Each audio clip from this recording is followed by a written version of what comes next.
家好，欢迎收听 I Like Radio 中广流行网人来疯，我是主持人高嘉瑜。今天为大家邀请到的呢，是我个人在学校的时候就非常敬仰的我们台大城乡所的所长毕恒达老师，欢迎。你好，大家好。这个毕恒达老师呢，他的人生历程真的非常的丰富。他是台大土木系硕士，然后后来又到美国去这个取得环境心理学硕士、博士，后来回国呢，就来台大城乡所来担任所长跟教授。所以那个年代，在我那个年代，台大城乡所非常的有名，而且很难考。那时候我在考研究所的时候，一度在台大国发所跟城乡所之间做挣扎，但是后来觉得国发所比较好考，后来我就去考了台大国发所。但我那时候是考试哦，是笔试，不是面试的哦。但是台大城乡所，我觉得，因为那时候有一些空间设计或城乡发展等等，其实是跟我们这个我觉得跟政治或者是跟我们要改变台湾、改变台北市是息息相关，所以我是对城乡所非常有兴趣，但是觉得城乡所可能这个毕恒达老师要求比较高，所以今天很开心邀请到毕恒达老师。那今天大家如果觉得我讲话口齿不清，因为呢我今天有去补蛀牙，然后补到现在已经3个小时，可是我还在麻醉剂都还没退，所以我有一边这个你知道就很麻痹，所以我讲话有点大家觉得口齿不清，真的就是虽然本来就有点不清，但是可能更不清楚了。那老师呢？我刚刚看到他就非常的有威严，你知道吗？因为他就是教授，而且是从小就资优生，然后非常的优秀。但是这一次罕见的，我们在老师的新书《出国吃冰绝不能咳嗽》这本书，哇，难得可以看到老师另外一面。因为呢，老师过去出的书都是非常严肃的哦，空间就是权力，空间就是性别，空间就是想象力。教授为什么没告诉我涂鸦鬼飞踢？但今天这本《出国吃冰绝不能咳嗽》，光是书名就觉得很有趣，整个内容可以说是老师人生的一个回忆跟从小到大的人生历程，对不对？所以老师过去原本是很抗拒把私生活让大家知道，都只谈这种严肃的空间、性别等等的问题，为什么最后决定把这些回忆出书呢？像现在就是很流行社群媒体嘛，不管是脸书或 IG 什么之类的。那虽然我很早就开始使用脸书可是我一直把脸书我自己的个人的脸书定位变成是有一点类似像广播电台意思就是说它是把我自己的想法、我对社会的看法、我对学术的看法，透过这个平台给别人知道。可是我不会在脸书上贴说我去哪里旅行或吃了什么东西，不像我每天都在 po 说我今天要去吃米粉汤，又去吃什么臭豆腐。像我们的脸书偶尔会谈一点政治，可是现在大家比较喜欢一些软性的东西。对，所以我平常其实不太会在这种公开媒体。所以老师你是不吃臭豆腐、面线、米粉吗？吃，但是不会告诉大家你吃。对，所以平常其实不太会，刚刚讲透过这种就是媒体去讲自己的私生活。那这一次就说出这个出国吃冰我绝不能咳嗽这一本，算是半回忆录吧。一个是说本来并没有打算出，或者说不是现在要出，因为我去年2月才刚退休，原来是想要就说休息一段时间，然后真的要写的时候，其实是应该要静下心来，把我过去就是的经历，我留下来的东西，好像慢慢的一个一个看过、想过以后再写。可是后来因为就是我退休的时候，所上的学生就帮我做一个退休专辑，所以他们就已经访问了我的，算是比较倾向于学术历程。就是我这30几年在台大教书，那我做了哪些研究，然后只是做了一些什么事情。那当然在这个同时，也略微就是说一下我自己的成长经历。那所以我就把已经有这些东西，我就截取一些小片段，就在脸书上贴，说我在那个宜兰立泽县曾经经历过怎么样贫穷或者是手工的生活。那后来就是远流出版社的总编辑，他就发一个讯息给我说，问我说能不能帮远流就是写这本书。我觉得老师的这本书啊，虽然他说是就是把一些私生活公开，但是这本书其实也是代表台湾那个时代的可能对现在年轻人来讲比较没有经历过，但是我跟老师的经历有一些也是蛮像的。例如说我们都是，例如说老师从宜兰，算是比较那个年代比较辛苦，然后来台北念书。老师高中念建中，我念北一女，但我是基隆人，都通车啊，然后也是考联考啊等等，这样一路上来。那当然，老师的年代可能从威权到这个民主，从这个过去说没有手机到现在有手机，我也是所以我就觉得我跟老师怎么好像年纪感觉没有差太多，因为我看你进台大是1978，台大民国65年1976嘛，对不对？进台大，我是出生了没？我是1998年进台大，所以那时候已经出生了，所以我们差没多久，差10几年，但所以蛮多重叠的部分。对，所以我觉得老师的回忆录虽然说是他的生活，但是我觉得对我们现在来讲可以得到很多东西，而且一开始的秩序就说写回忆录也是一种社会运动，也不是轻松的也是一种社会运动怎么说？因为虽然他是在讲我自己的成长历程，从宜兰乡下到中立，然后一直到台北可是我讲述的是说，由我自己的主观的观点去描述那个年代的生活是什么。因为我觉得每一个人的经历它不完全是你个人决定的，而是看你处在什么样的时代，当时的社会条件很多也不是我们可以选择的。你出生在什么样的家庭，什么样的社会，当时的经济条件是如何，然后就是政治的风气到底是如何。所以其实是透过我自己的亲身的经验，可是要说的是我所经历过的那个社会或者那个当时的一些政治经济条件是如何。而且我觉得老师的家庭啊，还有他的出身，还有他后来的一些不管是参与社会运动，或是对台湾的民主化的一些看法等等，我觉得都是非常值得大家去好好的了解跟深思的尤其是这个书名叫《出国吃冰绝不能咳嗽》，我觉得这一篇也是非常的有趣，而且老师其实很幽默所以如果你常常在脸书上把一些生活琐事跟大家分享，我觉得可以让我们社会可能多一些这个比较大家比较温暖的地方啦。那为什么出国吃冰绝不能咳嗽？所以这边就没办法破梗不能破本是不是？大家要看这本书才可以知道就对了。所以不过这个当然书名是其中的一篇的它的篇名那一篇主要讲述了其实是我作为一个外省第二代的国家认同的一些转变的历程。所以这一篇老师不破梗但是我觉得很有趣，就大家要去看这本书才知道。而且我看这本书里面有特别提到，就是您的父亲他是参加过对日抗战是这个很厉害对他其实就是从小其实生活就是非常辛苦，因为河南是一个非常贫穷的一个地方。然后小时候他其实无父无母，是他奶奶养的。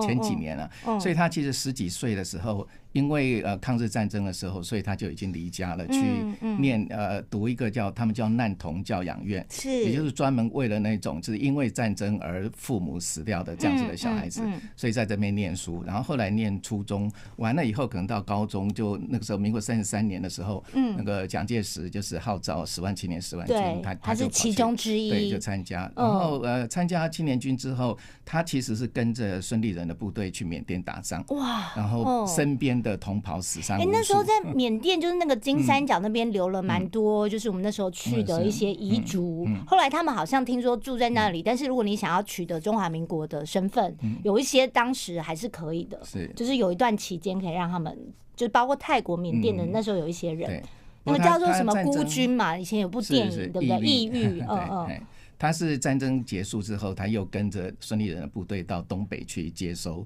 日本留下来的那些设备，然后在那边就退伍念长春中学。他也是专门是为青年军，就是当初因为自愿从军而失学的人，让他们可以复学。然后念大概没多久，东北又沦陷了，所以他又长春中学就并到了嘉兴中学，所以他又到浙江的嘉兴去念中学。对，然后高中毕业。其实那个时候他年纪应该已经蛮大的，然后就38年的时候他就一个人来台湾。我觉得你应该帮你父亲也写一本回忆录。我们休息一下。I like 103, I like radio。大家好，欢迎回到 Echo Radio 中广流行人来疯，我是主持人高嘉瑜。今天邀请到的是台大城乡所的所长毕恒达教授，那他现在已经退休了。那退休之后呢，他把他过去的人生，用这本《出国吃冰绝不能咳嗽》来跟大家分享啦。那我觉得刚刚光是分享他父亲的故事就已经非常的精彩，我觉得光是这个故事可能就触动很多人，而且呢。老师的父亲跟母亲还是师生恋，这个年代是可以的，是不是？我那个年代，其实很多女人不是10几岁就结婚生小孩了是，所以跟现在是。因为呢，他的父亲是他母亲的小学老师，你能想象你跟小学老师结婚生子吗？所以那个年代，对啊，你能想象吗？所以他们是毕业之后。那时候你妈妈已经是，她后来又念初中，对，然后初中毕业之后可能再隔1-2年吧，才在一起，对，才结婚。所以你父亲的眼光很好啦哈。那这个生下这么优秀的老师，那所以在这个过程中，家庭的环境的影响对老师来讲，是不是也是蛮深的？我想当然应该是，我想每个人他应该都会受家庭影响非常的深刻。那我们家的教育当然又是特别的严格。一般来讲，父亲很严格还是母亲？应该2个都很严格。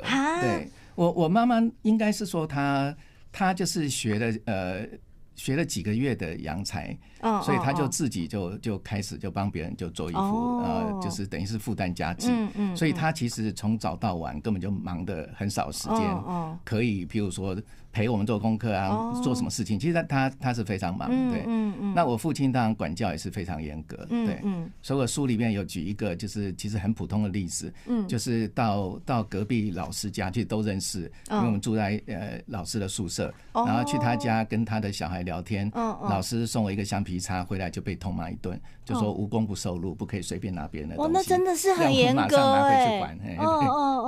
是，所以父亲的教育是这样，所以父亲非常在意品格的教育、品德的教育。是啊，那我父母亲也都算是很正直的人了。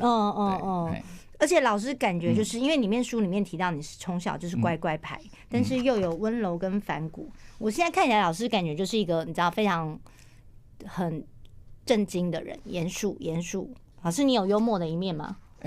有人读我的文章说是冷面笑匠，我不知道。有了，出国吃冰绝不能咳嗽是冷面笑匠，对啦，冷面笑匠。所以其实父母亲的教育或者是这个环境，然后让你从小就是不要让父母亲操心，然后好好的念书，自己好好的。你看小学可能爸妈都很忙嘛，那你的教育都是自己努力吗？就是有去补习或者什么吗？没有其实国中的时候我曾经去补习，可是那个补习其实不是我要补，而是那个补习班的老板要其中一个老师开着黑色大轿车来我家请我去补习。为什么？因为你功课太好了，是不是？希望你当招牌。对，因为他觉得就是以我的成绩应该可以考上建中，所以我不用付学费，可是对他们来讲可能就是一个招生的一个样板还要给你奖学金嘞，拜托你去念，对不对？所以后来你就考上建中了。是因为毕竟在宜兰当时对不对，能够考上建中的可能全校就一个。对，对，我后来去是在中立读国中，我们班上全校啦，大概有2个建中，全校就2个，而且为什么中立人都说自己不是桃园人？因为中立觉得它是一个商业大城，其实无论人口或经济条件都比桃园好。桃园是比较是政府单位的机构，所以它2者之间有这样的情节。是。其实罗东跟宜兰也是。原来是这样。因为我每次去中立有一家那个牛肉面、炒牛肉很有名，那一家叫什么？上次去吃那一家叫中立什么？那一家有一个胜利的胜，忘掉了，是不是？中立就是有一家很有名，然后他们就说中立人就是他们，而且牛肉在中立也是很厉害，所以中立就是一个自成一格的地方。他们就是觉得，桃园跟我们不一样，好，所以老师学城乡的也知道这些啦，基本上都是会有一种，例如说，台北也是会有分啊，大安区就是天龙国，然后什么就什么之类，还是会有多多少少觉得住哪里还是有不一样。是是。所以对老师而言，就是在这本书里面，当然提到很多学生时候的事情，然后刚刚也讲到说啊，从小的教育，然后好像是个乖乖牌，但是又有提到说温柔跟反骨和谐并存，这是什么意思？我想应该从小就，当然像刚刚讲说也受到就是家庭教育的影响，所以就是比较应该怎么讲？一个是嫉恶如仇，一个是我很讨厌商业赚钱的事情。我觉得所以我以前觉得，譬如说就是拉保险啊，然后什么就是买房子赚钱，你这样是不食人间烟火啦。觉得这个我不可以接受，就是觉得视金钱如粪土，觉得这些东西会脏或者是什么之类的。但是对很多底层的人来讲，这些可能对他们来讲，就是你知道人生非常重要的事情。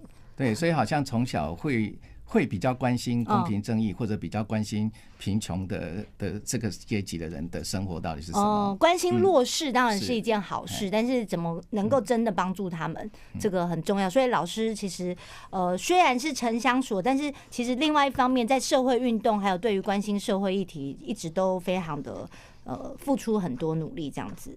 所以刚刚讲说温柔与反骨，那反骨的一面是。反正就是可能就是不会接受这个社会主流既定的想法，而会采取一个刚讲比较是边缘弱势的角度，对这个社会。所以你有做了什么反骨的事情吗？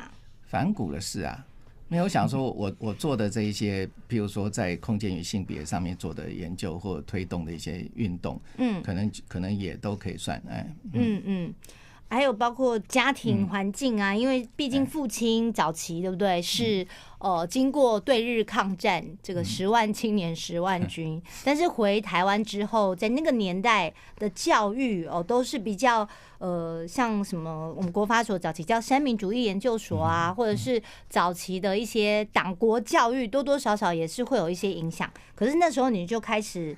可能年轻的时候就接触一些党外的杂志、演讲等等。所以其实以前的教育我觉得像我们这一种刚刚讲说就是功课好的人，其实反而是会被教育荼毒更深嘛。因为你知道什么是正确答案。功课好不是在学校就被要求要加入国民党，以后要好好栽培。我们那时候没有对我听说就是我的国中同学他们在念高中的时候，全班都被要求加入国民党。可是我在建中的时候好像并没有。对，可能是台大还是什么，我不知道就是反正特别就是会被找去。那可能老师你看起来就是比较不受教，不受控，不是不受教。我们休息一下。I like 103, I like radio。大家好，欢迎回到 I Like Radio 中广流行网人来疯，我是主持人高嘉瑜。今天很开心邀请到台大城乡所的所长毕恒达，人称小毕老师。那小毕老师呢，过去出了很多关于空间权力、空间性别等等的这些书都是比较专业性的。那这一次呢，出国吃冰绝不能咳嗽，要让大家来认识另外一个小毕老师温柔与反骨并存，同时呢也可以看到小毕老师人生成长历程，为什么有现在这样子的一个想法，或者是深度，或者是一辈子都在为这个公平正义努力。所以刚刚提到啊，在那个年代威权戒严走到民主的时代，其实当时很多台大的学生也都有参与不管是早期我们说是野百合学运等等，老师应该不是那个年代的吧？对，那时候我已经出国了。所以野百合学运的时候你在国外，你年纪比他们大一点，对不对？可能大一个世代。大一个世代所以那时候我念大学的时候，应该反正一样，整个国民党的系统或者像救国团，其实都深入这个学校校园环境里面。我印象比较深刻，应该是那时候中美断交。就是其实就是学校统一，就是要我们去那个松山机场。去跟那个美国的代表来抗议。那我那时候就知道说班长，台大的时候嘛，对，其实班长就会被教官叫去，后来他就发那个番茄跟鸡蛋给我们。叫你们去丢是这么贵的东西拿去丢，是怎样？那时候大家都很有钱嘛，这感觉就拿来吃的东西还拿去丢，然后就真的有丢吗？你那时候有拿去丢吗？我后来我觉得就是太浪费了，不够环保，所以我拿在手上没有丢出去。是，你没有丢你就带回家吃。对对，就带着，这样比较聪明。我后来其实是当兵的时候，那时候就被迫就加入国民党。对，那时候当兵好像都要，不然的话，因为他们不小心把我分发到师部。那师部的所有的军官都必须要有国民党的党员的资格，否则每个礼拜四早上他们在开举光日，看完这个政战这种节目之后，还要小组讨论，他们才发现我不是党员，然后不知道怎么处置我，所以就要求我如果不加入，我就要把我下放到那个部队去当排长。就是有待遇有差，就对。你退党了吗？还是从来没交过党费。失联党员啊，失联党员哦，那时候就是蛮多有这样的状况，而且你那时候是金门联络官，你是在金门吗？是我是小金师，可是我人在大金，就是帮小金师在大金，就是要处理很多事情。所以在那个年代确实是有很多这些这个时代的历史啦，那个时代的背景。那你书里面也提到你在台大土木系的生活，里面提到小福啊、小福，这些也都是我那个都有啦。对，到我的时候都还有，因为我们才差10几年嘛，也没有差很多啦。什么山福什么，而且你说救国团，我高中的时候也有参加救国团，去那个中部那个叫关什么古关，然后战斗营，我都不知道为什么我要去参加什么战斗营。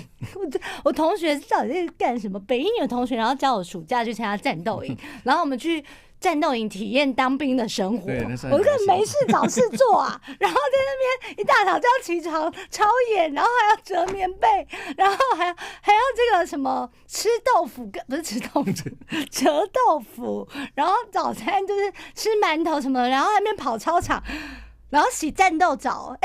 为什么好好的高中生要去参加战斗营？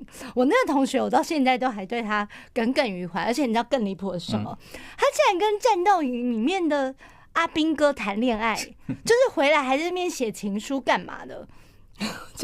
那时候还要研读很多的教材，而且那时候战斗营根本就是去联谊的，因为女生然后男生，然后回来就大家们寄照片写什么。虽然是有人会寄照片给我，都连看都不看，就觉得这些人年纪都好大，我就觉得我们到底是要去干嘛？真是的。好，题外话。可是因为以前的救国团就是背后有这种国民党的支持，所以他可以就是去一些我们平常去不了的地方。对。所以你那时候有去参加过吗？我参加过很多救国团的活动。战斗营你有参加过？没有，我参加什么一个是交通建设啊，然后参加过历史古迹源流的那也听起来都还蛮认真的。哇，其实救国团那时候活动那还蛮有这个教育意义的。不然我觉得战斗营到底要干嘛？体验当兵生活而且是真的阿兵哥在里面就是当长官，然后训练我们。就是也是蛮有趣的啦。现在我觉得学生去体验一下也不错啦，感受一下当兵的感觉。女生可以去感受一下，知道当兵的辛苦。所以在这本书里面呢，我们特别提到说，书中重读前后20年数十万字的日记。所以老师，你有写日记的习惯哦？对，我从国中2年级的时候开始写，但一直写到出国留学的时候。对，那后来就没有再写了。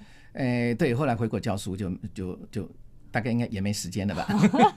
所以现在退休之后也要重新开始吗？现在也没有。对。那为什么？现在年纪大了，那放弃写日记就是觉得没时间了。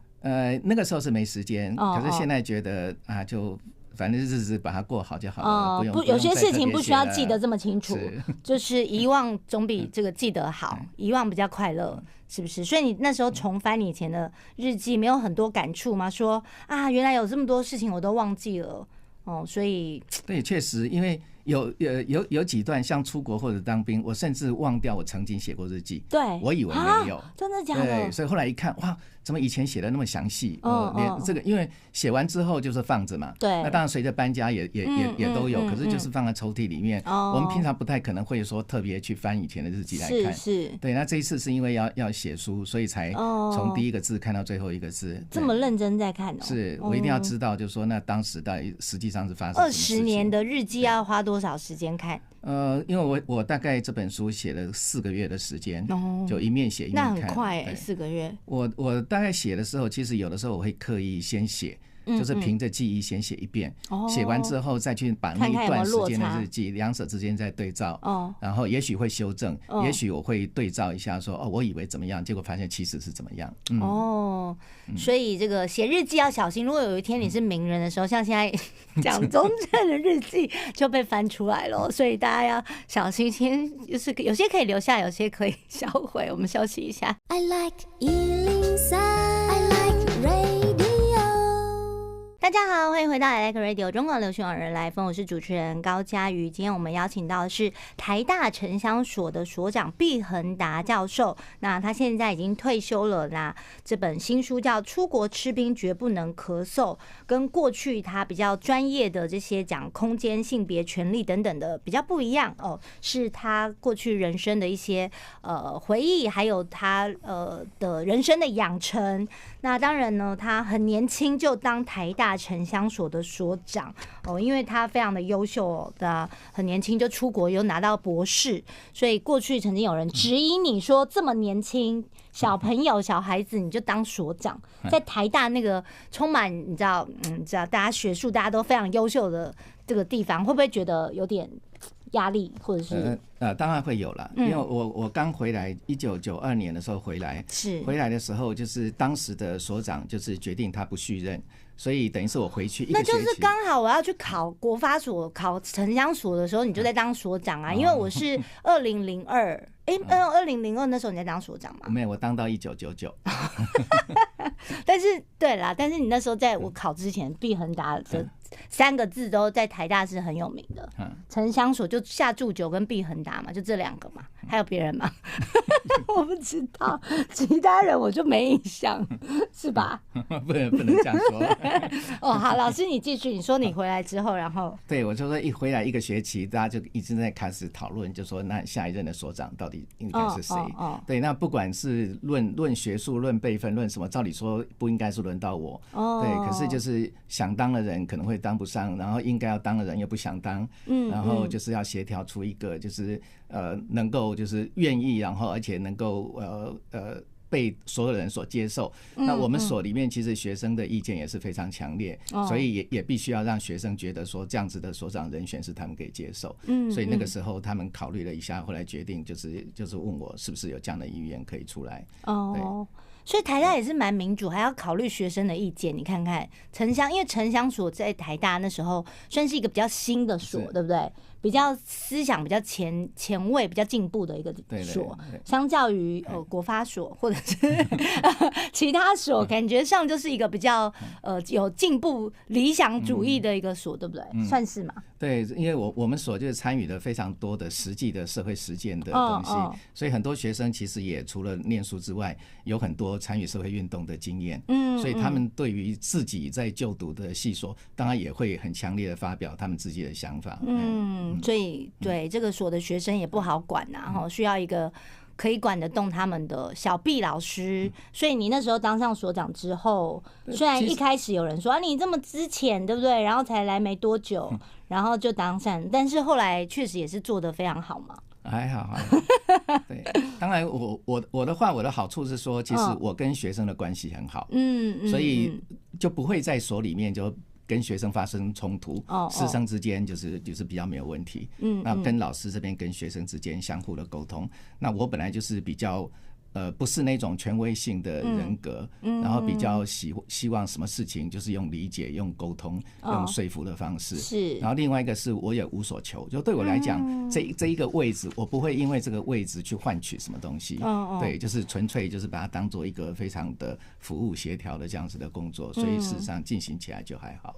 当所长不是为了个人的名利啦，而是为了说真的能够带学生一起在为城乡所的发展来去努力，所以后来城乡所确实也是真的是有声有色，在台大也建立了很好的这个基础这个真的是老师的功劳。那当时因为有很多位老教授嘛，所以其实有的时候就是有他们作为后盾。所以你之前是夏祝久吗？我的前面是王洪凯老师。是。萧十九他很晚他才当所长，被逼的不得不当。他其实并不想，因为他觉得他要参与，他要做的事情已经多到做不完了。不想要再担任所长的职务。是。所以其实人才济济啦。那老师其实真的很厉害，你在台大土木系，后来又去纽约念书。其实以你的家庭环境，然后可以到纽约，然后到很多地方，其实是真的很厉害耶。是怎么样可以这么优秀，申请这么多学校，然后录取这样？那个其实我只申请4个学校而已。因为那个时候美国的环境心理学的博士班其实绝无仅有，所以我就只有申请这几个学校而已。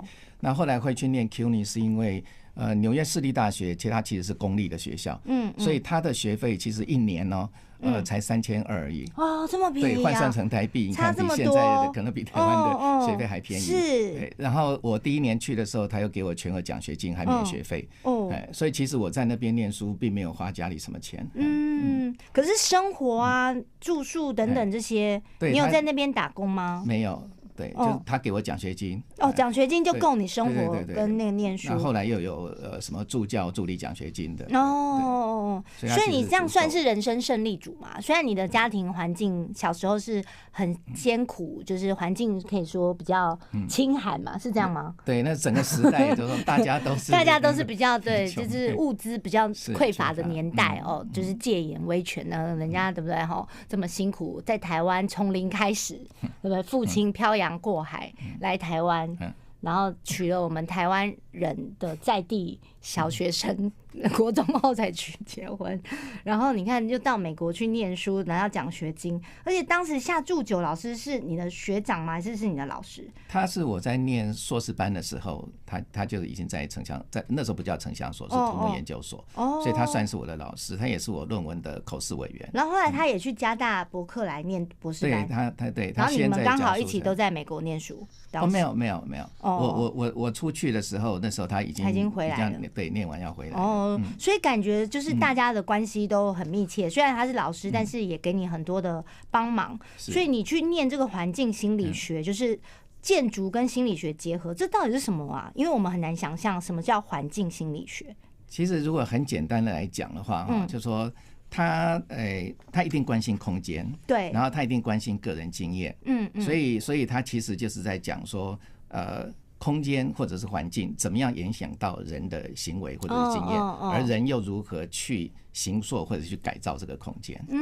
所以这门学科它出现的时候，其实是1960年代，它是对于传统的心理学的这种实验的方法或者理论有所批判与质疑，也对于建筑的这种专业，有的时候把建筑看作是一种好像雕塑，而不是人可以在里面自由自在的生活或者是改造建筑的这样子的看法，所以才会有这样子的一个学科出现。所以它本身的历史这样子，它就是一个具有非常批判的眼光。空间会影响人的行为哦，像我们现在说要打造无烟城市，设置吸烟亭，大家就要到那个吸烟亭的空间去，影响我们抽烟的行为。等一下我们再来问老师，休息一下。I like 103, I like radio。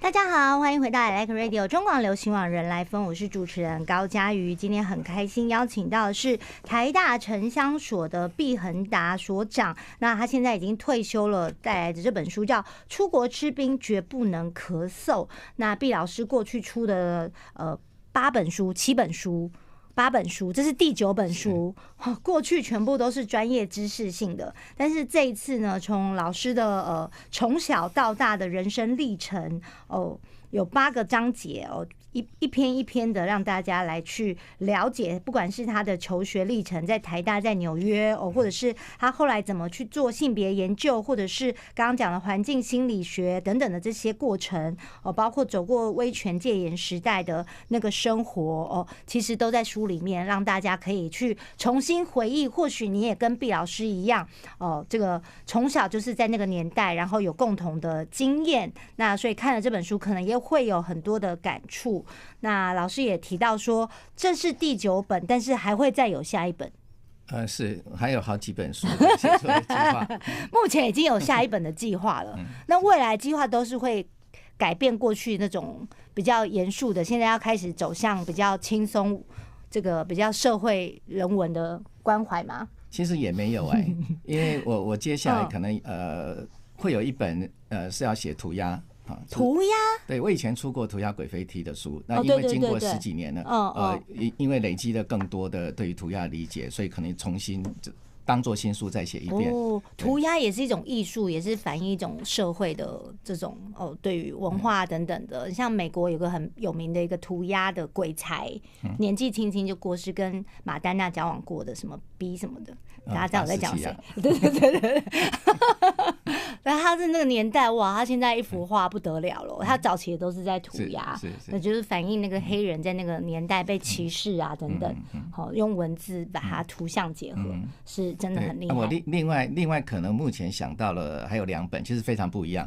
有一本想要写教科书，就是环境心理学的教科书。是。因为像你刚刚很多人其实对这个学科非常的陌生，而且我觉得这个学科很有意义。如果说空间可以改变一个人的行为，那我们在应用上，例如说就是现在我们台北市，例如老师可以举例嘛，例如我们做什么事情可以改变我们的行为，或是有什么还可以再更进步的地方。像你刚刚提到那个无烟城市，对，就是说其实像我自己是不抽烟，可是我觉得还是要维护抽烟人的空间的权利。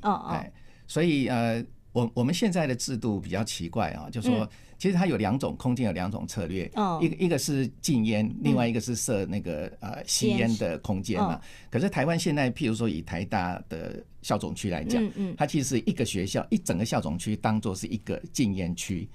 所以如果你有人在一个建筑物里面他要吸烟，他要走出他的大楼骑着脚踏车到校外他才能够抽烟。所以在学校的椰林大道也不能抽烟，都不行。现在连那个人行道上好像都不能抽烟。哇，台大这么严格那不止台大，整个台北市应该也是。台北市你在路上遇到抽烟比比皆是啊，然后还有那个我们之前讲超商啊，什么人行道前面都很多啊。没有，我也想要做一张地图，这张地图就是这种禁烟的法令的那个持续的改变，因为就根本无法执行啊。你说虽然不行，但是没有办法执行，就等于是没有，所以大家才说那是不是应该去设吸烟室？因为像日本，你几乎一个公园它就有一个吸烟室，或者是很多地方它都会有，让你随时找得到，所以让抽烟的人也有他的权利，然后不想抽烟的人也不会抽到二手烟。对，日本是比较是设吸烟区的那一种空间设计的方式，比较不是用禁烟的方式。是，台湾是既禁烟，可是又不设那个吸烟室，这样子就很矛盾，根本无法执行。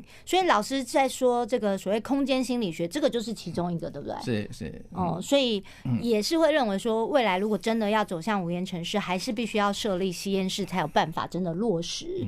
那除此之外还有什么？像我过去的研究，就是说研究性别与空间，它就可以从譬如说住宅空间里面怎么分配啊，谁在经营管理，谁可以使用的权利，谁对这个空间有归属感，然后一直到公共空间的设计，对，里面呢可能包括安全的议题啦，怎么样可以防止性骚扰啊，或者怎样可以符应就是说女人的特殊移动的需求，或者是厕所空间的设计，所有这些东西其实都是环境心理学研究的领域。哇，所以其实大家后面所牵涉的层面很广透过空间的设计，然后可以去避免很多的事情，或者是可以改善很多我们现在想要去做的事情。那我觉得这样的设计就很有帮助了。例如说我们在讲到交通，也常会讲到说我们的号志的设计啊，或者是怎么样的交通环境的设计可以让行车更安全，而不是只是掌控在驾驶人身上，而是说整个这个交通环境的设计它的改变，它能够慢慢的去引导我们的不管是用车人或者是路人，大家都有更安全的交通环境，这些都是有关联的。对，像我现在在做的是性别友善宿舍。因为在大学里面，就是现在已经没有什么男校女校了，我们上课所有的活动其实都是没有在分性别，可是学校里面却框出一个空间，就是男生宿舍、女生宿舍，所以我们现在在推性别友善宿舍。对了，如果你说到了大学性别友善宿舍，我觉得是比较容易的，因为毕竟现在这个年代跟过去是完全不一样的。那这个我们今天很开心邀请到小毕老师，那希望小毕老师下一本新书能够赶快跟大家见面，但是这一本叫做《出国吃冰绝不能咳嗽》，想要知道原因请记得要买这本书。那我们也不能事先告诉大家了，好不好？我们这个人来疯，下次见，拜拜。